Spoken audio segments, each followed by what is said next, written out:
سلام نعقم يخونا تخطاتلت نصرت ميديا بتجري زفصوم وان حبريتاتات مس كونتات إثيوبيان إرتران يلون كونتات قرن أفريكان علم الخوف فصامتاتن بمدهساس زدال علتاو زيننا جميل لهم نشانلنا شير لايك سابسكرايب كتقبروا بمعدام نلوم يزوادنا يوم كان دغن بتات كنلا ليكم መንግስቲ ኢትዮጵያ ብአይተ ጌታቸው ረዳን ሬድዋን ሁሴንን አቢሉ ህወሓት ኩናትን መኽፋት ይዳሎ ከም ዘሎ ከመዘኻሰሰ ዝዝከር ኮይኑ ህወሓት በግዲኡ መንግስቲ ኢትዮጵያ ካሊ ዞርደማው ኩናትን መኽፋት ይዳሎ ክብል ከሲስሎ ህዝቢ ትግራይ አንጻር ህልውና ንዝግበር ዝኾነ ይኹን ኩናት ዓርሰ ምክልኻል ንምግባር ተፈጥራዊ መሰል ስለዘሎ ህልውና ንምውሓስ ለምውን ከም ትማሊ ክምክት ይክብል ኩናትን መኽፋት ከም ዝተዳለወ አረጋጊጹ ክቀርብ እዮም ሰራዊት ኢትዮጵያ በሐራ መሬት ምስርከው ኃይለታት ሰላም ትግራይ TPF በመተሐበባር ናብ ትግራይ ንምእታው ምድላዊ ገብር ምህላው ድሕሪ መግላጹ አዛዚ ኃይለታት ሰላም ትግራይ TPF ምስ ቀዳማይ ሚኒስትር ዶክተር አብይ አሕመድን ፊልድ ማርሻል ብርሃኑ ጁላን ክራኸበ ምዃኑ ተገሊጹ ኣብ ዘቕጽል ሂደት መዓልትታት ድማ አዛዚ ሰራዊት ኃይል ሰላም ትግራይ TPF ብርጋዴር ጀነራል ገብረእግዚአብሔር በየነ ወዳንጥሩ ምስ ቀዳማይ ሚኒስትር ዶክተር አብይ አሕመድ በቀጥታ ተራኺቦም ኣብ እዋናዊ ጉዳያት ከም ዝዝትዩ ምንጭታት አረጋጊጾም ኣለው ተዳምጡ ኢኹም ህወሓት ብጓለ 76 ዓመታት ስልጣኑ ከይሕደግ ብምፍራሕ ንሓንቲ ዕድመ ፀገብ ኣደ ከም ዝኣሰረ ተገሊጹ ኣብ ትግራይ ዝነብራ ጓለ 76 ዓመት ነባር ተጋዳሊት ኣኸዝሐሉፍ ኣብቲ ክልል ዘሎ ስነት ፍትሒ ሕፅረተ ሰናይ መምሕዳርን ፖለቲካዊ ብልሽውነትን ኣመልኪተን ቅድሚ 3 መዓልትታት ዝሃቦ ቃለ መሕተት ዓብይ መዘራረብ ርስቲ ምዃኑ ስዒቡ ብዕጡቓት ሰራዊት ተጨወን ከም ዝተኣሰረ ተሰሚዕሎም ክንድህስሶ ቦምቢ ተደርቢ ስትራቴጂካዊት ነፋሪት ሩስያ ኣብ ጥቃ ሳይበርያ ከም ዝተሓምሸሸት ተሓቢሩ ምስ ሩስያ ኩናት ካብ ተጀመር 4 ዓመት ዝደፈነት ዩክሬን ድማ ሩስያ ታሪኻዊ ካቴድራል ኣቃጺላትለይ ክትብል ከሲሳላ ካብ ደገ ንሪኦ ክኸውን እዮም ምስ ንጽረት ሚድያ ሰናይ ጻንሒት ክኾነልኩም በመምናይ ናፍቲ ብፈለማ ዝሓጽክዎ ዜና ከሰጋግረኩም መንግስቲ ኢትዮጵያ ካልእ ዞሮ ደማዊ ኩናትን መኽፋት ይዳለሎ ክብል ህወሓት ከሲሱ ህዝቢ ትግራይ አንጻር ህልውና ንዝግበር ዝኾነ ይኹን ኩናት ዓርሰ ምክልኻል ንምግባር ተፈጥራዊ መሰል ስለዘለዎ ህልውና ንምውሓስ ለምውን ከም ትማሊ ክምክት ይክብል ኩናትን መኽፋት ከም ዝተዳለወ አረጋጊጹ ህወሓት ኣብ ዘውፅኡ ሰሙናዊ መግለጺ ስርዓት ብልጽግና ሕዝውን ነጋሪት ኩናት ኣብ ምድሳቕ ከም ዝርከብን ኣብ ልዕሊ ትግራይ ካልእ ዞሮ ደማዊ ኩናትን መኽፋት ተኸታታሊ ናይ ጽሕተራ ስጉምትታት ይወስዳል ክብል ገሊጹ እቲ መግለጺ ከም ዝሓበሮ ፌደራል መንግስቲ ኩሎም ፖለቲካዊ አፈላላያት ብሓይሊ ንምፍታሕ ብምእማን ኣብ ዝተፈላለዩ ከባቢታት ትግራይ ተደጋጋሚ ናይ ደብዳቤ ድሮን ይፍጽማል ክብል ኮኒኑ ብተወሳኺ እውን ካብ ጫፍ ክሳብ ጫፍ ትግራይ ሰራዊቱን ዕጡቓቱን ኣኽቲቱ ኣብ ምስፋሕ ከም ዝርከብ እቲ ውድብ ሓቢሩ ህወሓት ኣብ ልዕሊ ክልል ትግራይ ቁልዕ ኩናት ከቢድ ክባን ዕፅዋን ተነቢሩ ኣሎ ድሕሪ ምባል ብሰንኪ ዝስጉምቲ እዚ ህዝቢ ትግራይ ብስእነት መሰረታዊ ሸቐጣትን ኣፋውስን ይሳቐ ምህላው ገሊጹ ይኹን እምበር ኣብ ትግራይ ዘሎ መሰረታዊ ሸቐጣት ኢሉ እውን ኣፋውስ ናብ ትግራይ ከይኣቱ ዝኸልከለ ህወሓት ምዃኑ እናተገለጸ ይርከብ ኣብ ማእኸላት ምዕቆብ ዝርከቡ ተፈናቐልቲ ወገናት ናይ ምምላስ መስርሕ ተዓናቒፉ ጥራሕ ዘይኾነስ እተን ዝርከበን ሰብኣዊ ሓገዛት እውን ንሰለስተ ዋርሕ ተቋሪፀን ብምጽንሐን እቲ ህዝቢ ኣብ ትሕቲ ከቢድ መከራ ይርከብ ኢሉ መንግስቲ ኢትዮጵያ ነቲ ዝገብሮ ዘሎ ወታደራዊ ምድላዋት ንምዕጃብ ብሰበ ስልጣን ኣቢሉ ክበልዕ ወያ ዝደልዮ ኣባጉም ባሕስ ዛግራ ይብልዋ ከም ዝበሃል ነቲ ጀኖሳይድ ተጻዊሩ ብትዕግስቲ ንድርድር ዝምሕፀን ዘሎ ህዝቢ ትግራይ ተገልቢጡ ብጽሕተራ ኩናት ይኸሰሎ ክብል ገሊጹ እዚ ምትላልን ምድንጋርን እዚ ማሕበረሰብ ዓለም ብምትላል ካልእ ዞር ኩናት ንምኽፋት ዝግበር ዘሎ ናይ ስልጣን መናውሒ ስልታዊ ሽርሒ ምዃኑ ኩሉ ዓለም ለኸዋ ኣካል ክግንዘቦ ከም ዝግባእ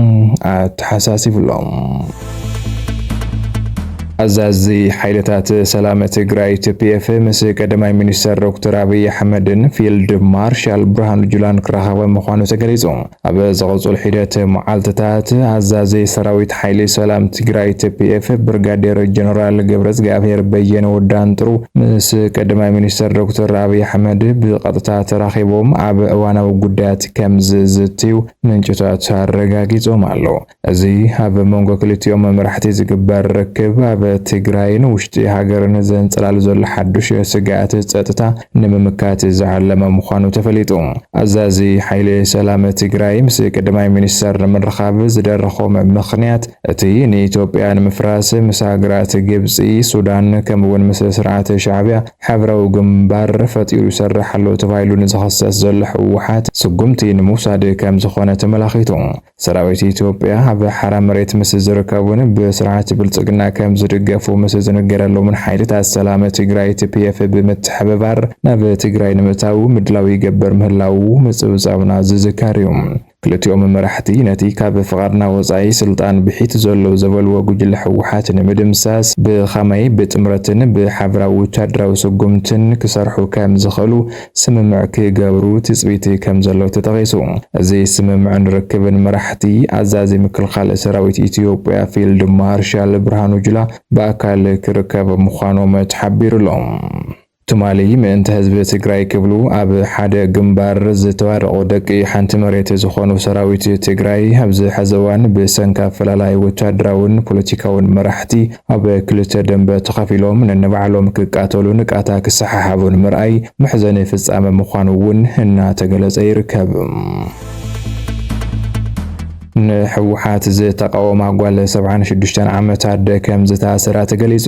ኣብ ትግራይ ዝነብራ ጓል 76 ዓመት ነባር ተጋዳሊት ኣኸዛ ሕሉፍ ኣብቲ ክልል ዘሎ ስእነት ፍትሒ ሕፅረት ሰናይ ምምሕዳርን ፖለቲካዊ ብልሽውነትን ኣመልኪተን ቅድሚ 3 መዓልትታት ዝሃብዎ ቃለ መሕተት ዓብዪ መዘራረብ ርእስቲ ምዃኑ ስዒቡ ብዕጡቓት ሕወሓት ተጨውየን ከም ዝታሰራ ተሰሚዑ ኣሎ። ኣብ ወረዳ 70 እንደርታ ጣብያ ፈለገ ማያት ነባሪት ዝኾና ዘናድ ንምንታይ ተንፊስክን ንምንታይ ተዛሪብክን ብዝበለ ምኽንያት ትማሊ ሶኒ ምእሳረን ተረጋጊጹ ኣሎ። ሓበሬታታት ከም ዝሕብርዎ ንዘን ኣደን ማእሰርቲ ዝዳረገን ቀንዲ ምኽንያት ንምንታይ እዮም ህፃናት መናእሰያትና ናብ ሓዱሽ ኩናት ዝኣትዉ ብምባል ጽኑዕ ናይ ሰላም ጻውዒት ብምቕራበን እዩ። ብተወሳኺ እውን ከምቶም ካልኦት ናይ ኩናት ነጋሪት ንምድሳቕ ፈቓደኛ ብዘይምዃነን እውን ተኣሲረን ከም ዘለዋ ተገሊጹ። ህወሓት ክሳብ ዕድመ ልክዕ ዘእስር ዓፋን ሕግታት ከውፅእ ከም ዝጸንሐ ዝዝከር ኮይኑ ጓል 76 ዓመት ኣረጊት ነባረ ተጋዳሊት ምእሳሩ ኣብ መላእ ህዝቢ ትግራይን ደገፍትን ልዑል ቁጥዕ ልዕል ይርከብ። ጓል 76 ዓመት በዓልቲ ዕድመ ጸጋዊ ዝረኣኸ ዘሕሉፍ ክሳብ እዚ ዜና ንሰርሐሉ እዋን ኣብ ወረዳ 70 እንደርታ ከባቢ እንኮዶ ዝርከብ ፖሊስ ጣብያ ተኣሲረን ከም ዘለዋ ተፈሊጡሎም። ነዚ ስዒቡ ምግቢ ማይ ከምኡውን ቅያር ክዳን ምብጻሕን መእሰሪአን ምኽንያትን ምሕታትን ናፍቲ ፖሊስ ጣብያ ዘምርሑ ቤተሰብን ጎረባብትን ብፖሊስ ምፍርራሕ በጽሒዎም ከም ዝተባረሩ ተገሊጹ።